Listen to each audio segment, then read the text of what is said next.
let's go ahead and jump back into our state's news here as we move to Indiana with a bill that would hijack conversion therapy laws to ban transition.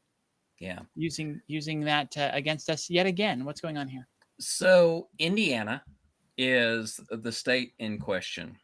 And the new bill states that a healthcare professional may not purposefully attempt to change, reinforce, or affirm a minor's perception of the minor's own sexual attraction or sexual behavior, or attempt to change, reinforce, or affirm a minor's gender identity when that identity is inconsistent with the minor's biological sex by engaging in any of the following activities.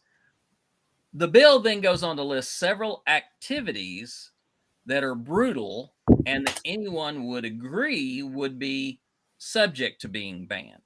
A healthcare professional may not purposefully attempt to change, reinforce, or affirm a minor's perception through any of the following activities: prescribing, administering, or furnishing to a minor a drug to stop or delay puberty, prescribing, administering, or furnishing to a female minor testosterone or estrogen suppressing drugs, prescribing or administering or furnishing to a male minor estrogen or testosterone suppressing drugs, subjecting a minor's genitals to an electric current, penetrating the minor's fingers with needles, What? restraining and placing ice on the minor's hands, wrapping the minor's hands in heat coils, subjecting the minor to an ice bath, injecting drugs into the minor to induce vomiting,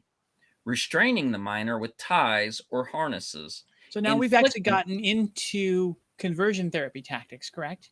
Okay, hang on just a second. Okay, sorry. And Jumping finally, ahead. inflicting any physical pain or suffering. Now, yes, everything from 4 down are activities that have been attached to conversion therapies within the past. They have been known to be used. But what they are doing is that they are essentially bringing all of those techniques and they are now associating them with gender affirming care. Hmm. So this is now saying that transition efforts, gender affirming care, is conversion therapy. By association, all of these things in this list would now be defined as gender affirming care. This is a very, very dirty tactic. And the problem is now we're going to start to see, like we saw the kitty litter in schools myth just blow up and show up everywhere. We're going to see some of these things, some like the heat coils and the ice bath and some of this other stuff that were tactics used in the failed practice of conversion therapy. We're going to Yes. see them show up in discussions and arguments against gender affirming care. Now, here is the one that I think we're going to see first. It is going to be placing electrodes on the genitals. I think that is going to be the one that gets the most attention early on for those who pick this up because that's what their fixation is.